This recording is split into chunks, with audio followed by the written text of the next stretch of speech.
সন্ধ্যায় চা কফির সাথে আমরা সকলেই চাট জিনিসটা খুব পছন্দ করি।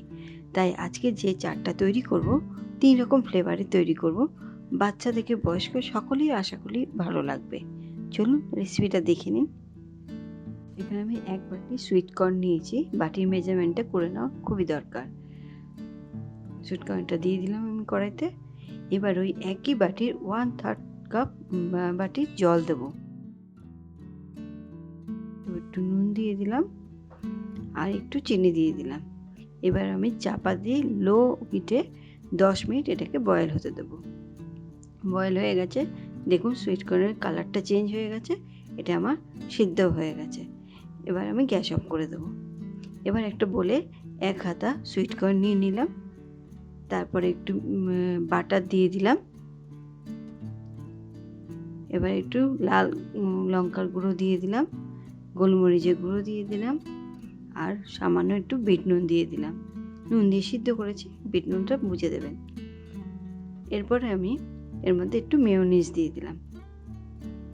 আমার তৈরি হয়ে গেল মশলা সুইট কর্ন চাট। আর উপর দিয়ে চাট মশলা যদি আমি না দিই তাহলে চাটটা সম্পূর্ণ হয় না, তাই এটা দিয়ে দিলাম একটু।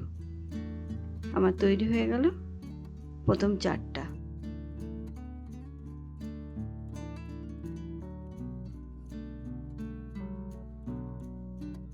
এরপরে আমি তৈরি করব সেকেন্ড চাট, সেটা হচ্ছে চিজ কর্ন চাট। তার জন্য আবার 1 হাতা সুইট কর্ন নিয়ে নিলাম,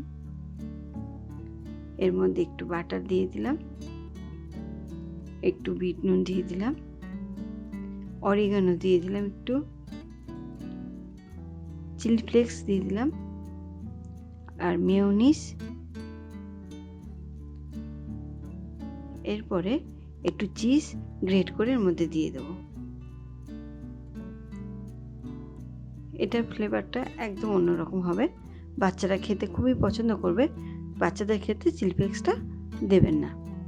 আমার তৈরি হয়ে গেল চিজ সুইট কর্ন চাট। এবারে এর উপর দিয়ে আমি একটু চিলি ফ্লেক্স ছড়িয়ে দিলাম। এবার নেক্সট যেটা তৈরি করব, এটা আমার খুব প্রিয় চাট। এটা 1 হাতা সুইট কর্ন দিয়ে দিলাম, পেঁয়াজ দিয়ে দিলাম, টমেটো দিয়ে দিলাম আর কিছুটা কাঁচা লঙ্কা কুচি করে দিয়ে দিলাম।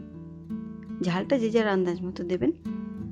একটু বিট নুন দিয়ে দিলাম, লাল লঙ্কার গুঁড়ো দিয়ে দিলাম, ঝালটা একটু চটপটা হবে। একটুখানি চাট মশলা দিয়ে দিলাম আর কিছুটা চিপস ক্রাশ করে দিয়ে দিলাম এর মধ্যে, আর একটু ঝুরি ভাজা উপর দিয়ে দিয়ে দিলাম আর ধনেপাতা। আমার হয়ে গেল আমার প্রিয় চটপটা চাট। একটু লেবুর রস দিয়ে এবার আমি এটাকে পরিবেশন করব। আমি 3 রকম চাটই খুব কম সময়ের মধ্যে তৈরি হয়ে যায়। আর লাস্টে যেটা চটপটা চাট তৈরি করলাম, এটা ঘরোয়া উপকরণ দিয়ে ঘরেই সবসময় থাকে, খুব চটজলদি এটা হয়ে যায় আর খেতেও খুব সুস্বাদু হয়।